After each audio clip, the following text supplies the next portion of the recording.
The UFC 311 card started with a victory for the Dagestani team when Tager Ulanbekov defeated Clayton Carpenter by unanimous decision after dominating all 3 rounds. Later, Bernardo Sopa surpassed Ricky Tercios with precise strikes, taking the decision in the Bantamweight division.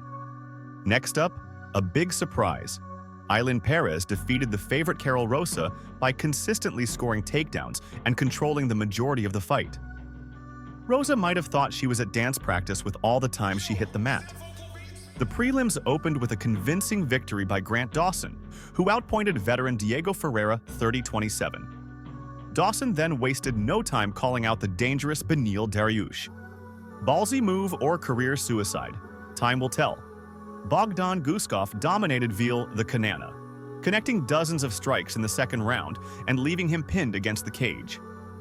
To add insult to injury, Guskov locked in a guillotine just before the ref stopped the fight.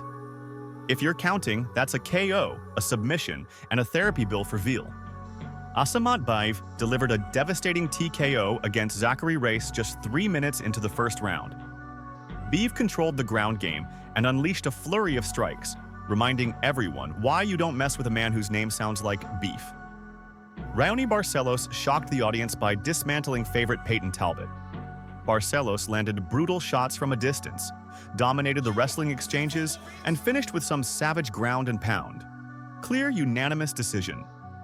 If Talbot was the favorite, someone should probably reevaluate those betting odds. The main card kicked off with Rainier de Ritter securing a lightning-fast submission over Kevin Holland. In just 3:30, de Ritter took Holland down, transitioned smoothly, and finished the fight. That's 4 losses in 5 fights for Holland. Time to dust off that real estate license, maybe? Jailton Almeida faced some early trouble against Sergey Spivak, but turned the tables, landing a flurry of powerful shots. By the end of the first round, Almeida had Spivak pinned and finished him with a TKO. Just seconds from the bell, but hey, who's counting? Certainly not Spivak. Then came the chaos we all expected from Jiří Procházka. The explosive Czech warrior squared off against former champ Jamahal Hill in a wild back-and-forth fight. Jiří dominated round 1, even dropping Hill with a vicious shot. Hill bounced back in the second, but in the third, Jiří landed a massive right hook, dropped Hill, and followed up with ground strikes until the ref intervened. A wild win for Jiří, whose only loss remains to Alex Pereira. Clearly, Jiří's career is as unorthodox as his haircut. In the co-main event, Merab Dvalishvili put on a cardio clinic, defeating Umar Nurmagomedov to defend his title and hand Umar his first ever loss. Umar started strong, winning the first 2 rounds, but Merab's relentless pace wore him down in the later rounds. By the end, Umar was out of gas, getting taken down and overwhelmed by volume. Merab extended his win streak to 11 in the UFC, proving he's one of the best bantamweights ever.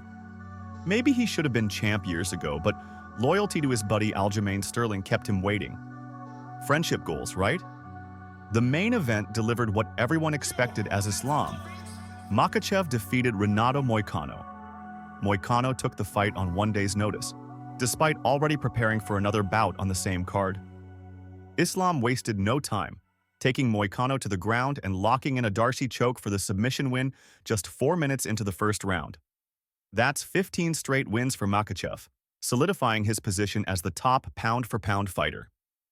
Let us know in the comments. Who should face Merab and Islam next? Thanks for subscribing, and remember, life hits harder than any fighter. Stay safe out there.